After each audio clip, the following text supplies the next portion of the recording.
Do you know the date, November 7th, 1983? It's a night that echoes in the halls of American history. It is the date that a radical group known as M19 bombed the north wing of the United States Capitol. Now, the group that did it, M19, claimed they were fighting imperialism. What they really were fighting for was the threat to the foundations of democracy. These were radicals. Now, why am I bringing this up today?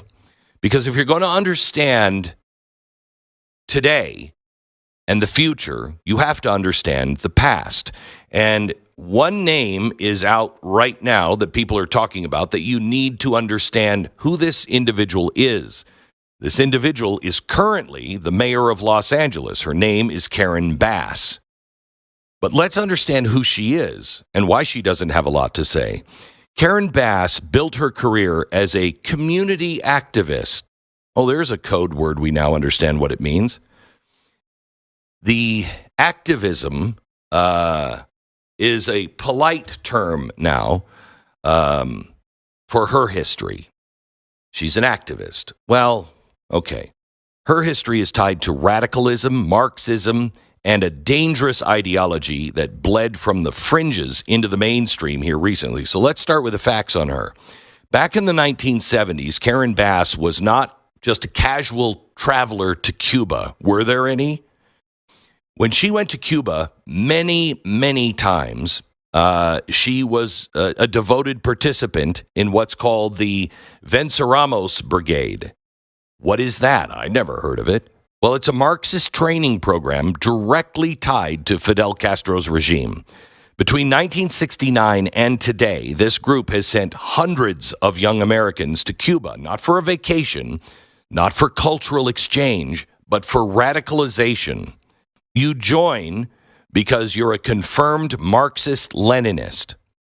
A Los Angeles police investigator testified before Congress about this group. He said members were trained in guerrilla warfare, sabotage, and bomb making. These are not idealists. They're insurgents in training. Karen Bass, she wasn't just a participant. She was a leader. She visited Cuba repeatedly, they say every 6 months. We could verify 8 times. She praised Fidel Castro, the dictator of Cuba, who was imprisoning dissenters, left a legacy of poverty and fear.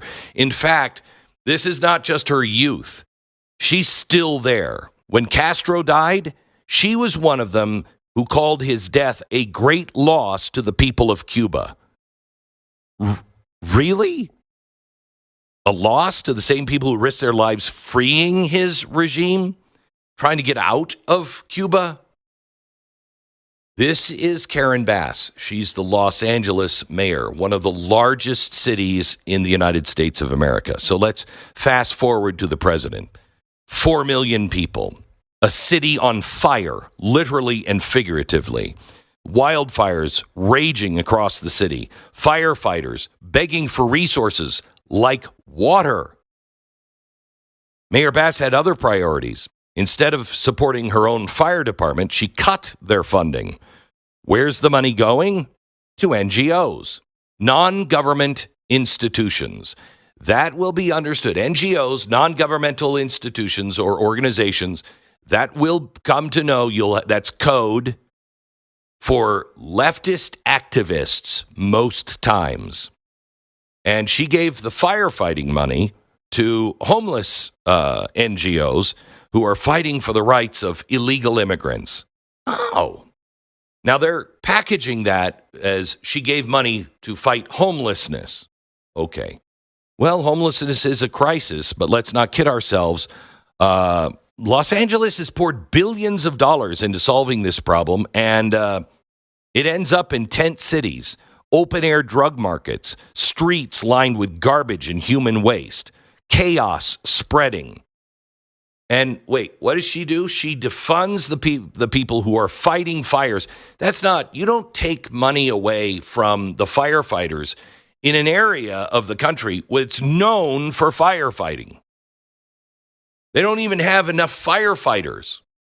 Okay. first responders, the people that run into buildings. Instead, she's in a different building in a different hemisphere. She's in Ghana, attending the swearing-in ceremonies of the president of Ghana, who I don't know anything about. Stu, I asked to look it up and maybe give us an update here in a second.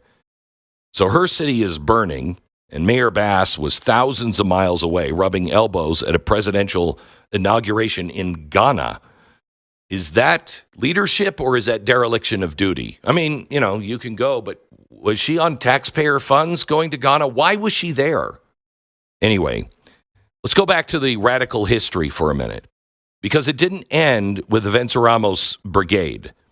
M19, the same group that bombed the Capitol in 1983, had direct ties to Cuba and the brigade. Remember, she's a leader in this. Now, Susan Rosenberg, she was one of the women that traveled to Cuba and returned as a domestic terrorist, shared the same ideological roots as Karen Bass. Now, I'm not saying Karen Bass planted the bomb or anything, but let's be clear. She was part of exactly the same radical network. She called Fidel Castro charismatic. She praised the dictator who was brutalizing his people. She aligned herself with a movement that believed in revolutionary violence